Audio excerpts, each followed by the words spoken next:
Welcome to my channel coding भैया। मैं हूं आपका कोडिंग भैया और मैं चला रहा हूं आपकी C++ सीरीज। तो C++ सीरीज में अभी तक मैंने समझा दिया है कि कैसे पूरा बेसिक आपका C++ में काम करता है, बट अब आ गए हम लोग एक मेन पार्ट में। मेन पार्ट है हमारे प्रोग्राम का फंक्शन। मैंने अभी तक जितने भी बच्चों को देखा है, बहुत सारे बच्चे इस फंक्शन पार्ट में अटक जाते हैं और यही हमारा एक बिल्डिंग ब्लॉक्स जैसे काम करता है पूरे प्रोग्राम का। तो इसको समझना बहुत ही ज्यादा इंपॉर्टेंट है। तो मैं समझाऊंगा आपको इस फंक्शन को बहुत ही इजी तरीके से। तो जल्दी से मैं आपको ही समझा देता हूं, बट रुकिए, आपने इस चैनल को सब्सक्राइब किया है? सब्सक्राइब जरूर कर लीजिए, क्योंकि सब्सक्राइब नहीं करेंगे तो अपडेट कैसे मिलेगा। तो इसको चैनल को जल्दी से सब्सक्राइब करके बेल आइकन दबा के मेरे साथ आ जाइए।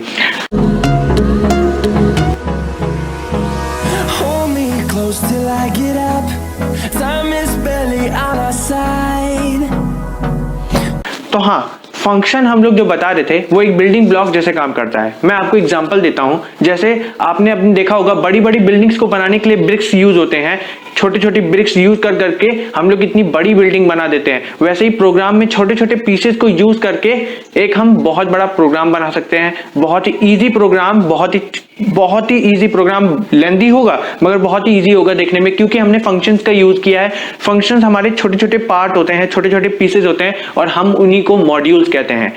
अब आप सोच रहे होंगे इन फंक्शन का यूज क्या है, बेनिफिट्स क्या है। तो बेनिफिट ऑफ फंक्शन ये है कि आपका जो प्रोग्राम होगा वो डिवाइड होगा, छोटे छोटे पार्ट में डिवाइड होगा। सॉफ्टवेयर का रीयूजेबिलिटी बढ़ जाता है। जितना ज्यादा टाइम आपका एग्जीक्यूशन टाइम कम लगेगा, क्योंकि लेंथ भी कम हो जाएगी, आपने डिवाइड कर रखा है प्रोग्राम को। और अवॉइड कोड रिपीटिशन भी होगा। आपने कोड को बार बार नहीं लिखा होगा। अगर मुझे जैसे सम कराना है तो मैं बार बार सम का प्रोग्राम तो लिखूंगा नहीं, तो मैंने एक फंक्शन बना दिया है। जब भी मुझे सम का जरूरत होगा मैं इस फंक्शन को यूज कर लूंगा। अब देखिए फंक्शन का सिंटेक्स क्या है, मैं आपको बताता हूं फंक्शन सिंटेक्स क्या है। आपने एक फंक्शन लिखा है, फंक्शन के आगे मतलब फंक्शन का नेम लिखना है। अगर आपने आइडेंटिफायर वाली वीडियो नहीं देखी है तो ऊपर आई बटन में जाके जरूर देख लीजिएगा।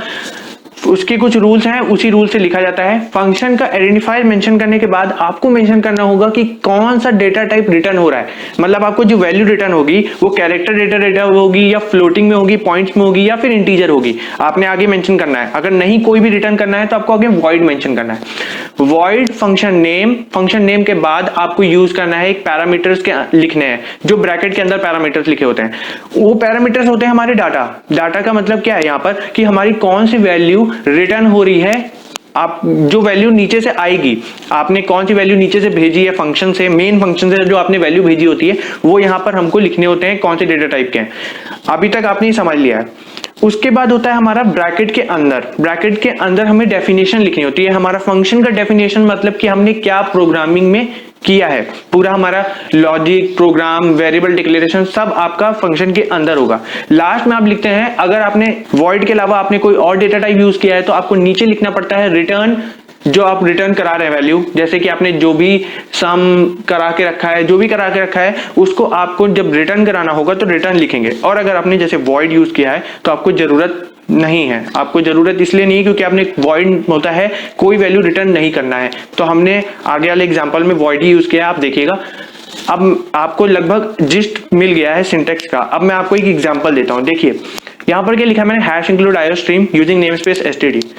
उसके बाद देखिए मैंने लिखा है हाईलाइटेड में एक वॉइड फंक्शन वाला पूरा फंक्शन का प्रोग्राम लिखा हुआ है, वो अभी छोड़ दीजिए, क्योंकि सबसे पहले हमारा जो कंपाइलर होता है वो हमारा आता है मेन फंक्शन में। मेन फंक्शन में नीचे देखिए मैंने क्या किया है। मेन फंक्शन में मैंने एक दो वेरिएबल डिक्लेयर किया है, ए और बी नाम के डिक्लेयर किया है। वो भी इंटीजर की, हमारी इंटीजर वैल्यू वहां पर स्टोर होगी। उसके बाद मैंने एक मैसेज प्रिंट कराया है C out A comma B, enter the value of A comma B. वहां पर आपको एक मैसेज डिस्प्ले, ये नॉर्मल आपका स्क्रीन पे प्रिंट हो जाएगा। उसके बाद सीन ए बी कराया है, क्योंकि मुझे ए और बी की वैल्यू स्टोर करानी है। जब यूजर ये इनपुट कर देगा तो कंपाइलर नेक्स्ट लाइन पे जाएगा, जहां पर लिखा है देखिए सम ब्रैकेट के अंदर ए कॉमा बी, मेरा फंक्शन का नेम लिखा है और आगे लिखा है ब्रैकेट के अंदर जो वेरिएबल मेरे को फंक्शन में भेजने हैं।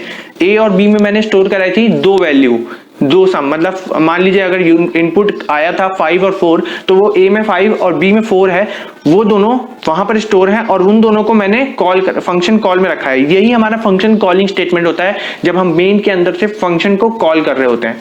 ये ब्रैकेट के अंदर हमने ए कॉमा बी पैरामीटर्स दिए हैं, इनको हम लोग बोलते हैं एक्चुअल पैरामीटर्स, क्योंकि ये एक्चुअल वैल्यूज होती हैं। और लास्ट में लगाया सेमीकोलन, मतलब ये पूरा हमारा सिंटेक्स है कैसे फंक्शन को कॉल कराना है। अब कंपाइलर यहां के बाद कहां जाएगा, यहां फंक्शन के बाद वो ढूंढेगा फंक्शन कहां पर बना है सम नाम का, तो वो जाके ऊपर देखेगा। अब देखिए जो मैंने ऊपर हाईलाइटेड में लिखा है, वो हाईलाइटेड में इसलिए लिखा है क्योंकि वो फंक्शन मेन था, तो मैं आपको समझाने वाला था, इसलिए मैंने हाईलाइटेड में लिखा है। अब फंक्शन में मैंने क्या लिखा है, वॉइड मतलब कोई वैल्यू मेरे को रिटर्न नहीं कराना, सम नाम का मेरा फंक्शन है और ब्रैकेट के अंदर इंटीजर a कॉमा b। क्यों? क्योंकि a comma b he value पर आ रही है। सेम नाम का मैंने वेरिएबल डिक्लेयर किया, आप कोई भी नाम का वेरिएबल डिक्लेयर करेंगे, मगर जिस नाम का वेरिएबल आप डिक्लेयर करेंगे फंक्शन के अंदर, वॉइड सम ब्रैकेट के अंदर इंटीजर a इंटीजर b, जो भी आपने वहां पर नाम रखेंगे इंटीजर के बाद, वही आपको फंक्शन में भी यूज करने होंगे। तो मैंने ए बी ले लिया सेम आपकी कन्वीनियंस के लिए। ए बी लेने के बाद मैंने क्या लिखा है, इंटीजर टोटल, टोटल नाम का वेरिएबल डिक्लेयर करा है। आप वहां पर सम नाम का भी कर सकते थे, बट सम नाम का मैंने फंक्शन बना दिया है तो कंपाइलर को कंफ्यूजन हो जाएगा, इसलिए यूज नहीं करना है, तो मैंने टोटल यूज कर लिया। इंटीजर टोटल डिक्लेयर कराने के बाद लिखा है मैंने कि total equal to A plus B. क्यों? क्योंकि ए प्लस बी की जो वैल्यू होगी, हमको सम कराना था ना, तो ए प्लस बी की वैल्यू को स्टोर करा दिया टोटल में। टोटल में स्टोर कराने के बाद क्या किया हमने, देखिए टोटल के बाद हमने लिखा है सम इज, मतलब वो प्रिंट हो जाए हमारा कंपाइलर में, बिल्कुल इजी वे से प्रिंट हो गया।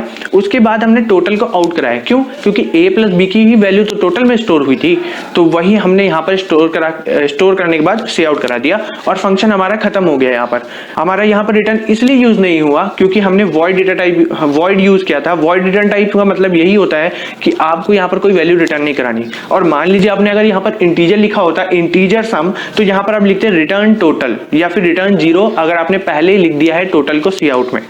ये तो हमारा पूरा हो गया फंक्शन। बट एक पॉइंट यहां पर एक आता है कि फंक्शन प्रोटोटाइप क्या होता है। फंक्शन प्रोटोटाइप जो हमने स्टार्टिंग में आपके फंक्शन की लाइन लिखी ना, void sum integer a comma b, वो हमारा फंक्शन प्रोटोटाइप होता है। और वो फंक्शन प्रोटोटाइप इसलिए बोला जाता है कि वो बताता है कि हमारा ये सम नाम का फंक्शन कहां पर बना है। तो कभी कभी हम लोग प्रोग्राम में क्या करते हैं कि हमने प्रोटोटाइप लिख देते हैं और डेफिनेशन जो हमने नीचे प्रोसेस है वो नहीं लिखा होता है, तो वो हम लिख देते हैं फंक्शन के नीचे। अब मेरा आप नेक्स्ट एग्जांपल देखिए, मैं उससे समझाता हूं आपको। मैंने लास्ट वाला एग्जांपल पूरा सेम लिया हुआ है। क्या डिफरेंस है, जो हाईलाइटेड वाला पार्ट था मेरा फंक्शन वाला, वो मैंने नीचे लिखा हुआ है और एक लाइन हाईलाइटेड में ऊपर लिखी हुई है। क्यों? क्योंकि यही हमारा फंक्शन प्रोटोटाइप है। और फंक्शन प्रोटोटाइप और नॉर्मल फंक्शन में डिक्लेरेशन में बस डिफरेंस ये है कि हमने लास्ट में सेमीकोलन यूज किया है। अब देखिए hash include iostream using namespace std, उसके बाद मैंने void sum integer a comma b integer b semicolon use किया है, क्योंकि मैंने बता दिया कंपाइलर को कि मेरा एक प्रोग्राम में फंक्शन डिक्लेयर है।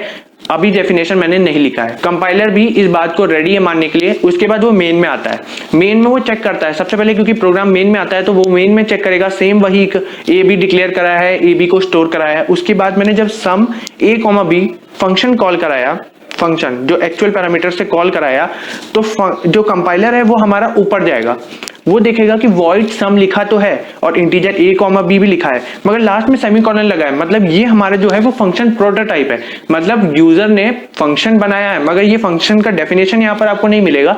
आपको क्या करना पड़ेगा, तो कंपाइलर क्या करता है, उसके फंक्शन के बाद वहां से चेक करना शुरू करता है कि कहां पर वॉइड फंक्शन मतलब वॉइड सम हमारा लिखा हुआ है। वो नीचे आके चेक करेगा, देखिएगा उसको वॉइड सम मिल गया और सेम प्रोसेस वैसे ही जैसे पिछले एग्जांपल में हुआ था हो जाता है। तो ये फंक्शन प्रोटोटाइप का यूज है। और एक चीज और बता दूं, जो फंक्शन के अंदर ब्रैकेट में लिखे होते हैं वो होते हैं हमारे फॉर्मल पैरामीटर, और जो फंक्शन कॉल मतलब मेन के अंदर जहां से आप फंक्शन की तरफ वैल्यू भेजते हैं उनको बोलते हैं एक्चुअल पैरामीटर। तो ये चीज याद रखिएगा क्योंकि यूज होता है। और देखिए मैंने बहुत ही इजी से आपको ये समझा दिया है, आगे आपको समझ में आएगा। मैं आगे आने वाली वीडियो में आपको बताऊंगा कि फंक्शन के दो पार्ट होते हैं, कैसे बुलाने का मतलब कॉलिंग करने का दो पार्ट होता है, एक call by value, call by reference. वो नेक्स्ट वीडियो में आपको समझाऊंगा। और अगर आपको कोई भी डाउट है तो कमेंट सेक्शन में जरूर पूछिएगा, कोई इंप्रूवमेंट हो तो वो भी आप हमारे कमेंट सेक्शन में बता सकते हैं। और हमें इंस्टाग्राम के अकाउंट कोडिंग भैया पेज पे भी फॉलो कर लीजिए, क्योंकि वहां पर हम लोग डेली हम लोग क्वेश्चन अपडेट्स करते हैं और इजी ट्रिक्स बताते हैं कि कैसे क्वेश्चंस को सॉल्व करना होता है।